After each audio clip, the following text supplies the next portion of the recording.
As a fund, we are very principle based, so we've developed our investment philosophy and belief statement as being an overarching way in which we communicate to our investment outsourced providers how we expect our fund to be managed.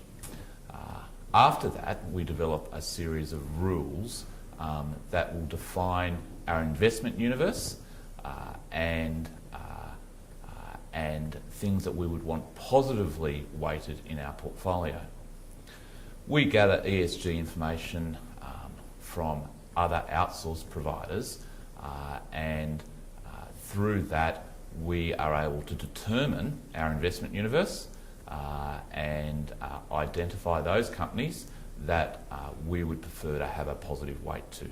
We then communicate both our principles and our rules to our investment managers.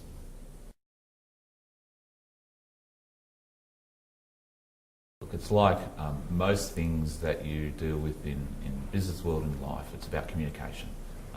We need to clearly communicate what we're wanting to achieve through to the investment managers, and we need to be consistent in that communication. That's why having a well-defined set of principles backed up by clear and specific rules is helpful in giving that clear communication to our investment managers.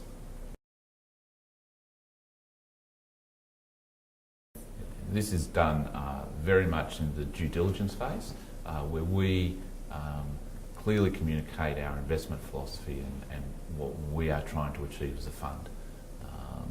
Then through the IMA, we make sure that we clearly express our expectations in that legal document to ensure that the investment manager has a complete understanding of what our expectations are.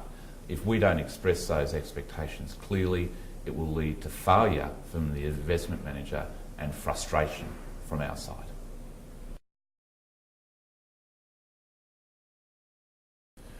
Our investment managers, we try to clearly communicate to our investment managers our strong commitment to incorporating ESG factors in our investment process.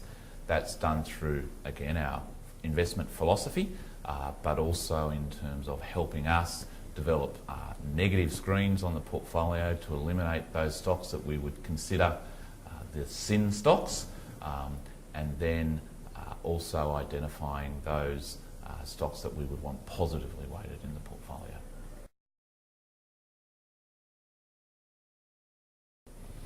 Our investment agreements have been really helpful because it's a clear way in which you are able to communicate in a very pointed way with your investment manager what will be in the portfolio and also what should not be in the portfolio. So we make it very, very clear the stocks that we no longer want in the portfolio through our investment agreements, and making sure that those investment agreements give clear expectations to the investment managers is important.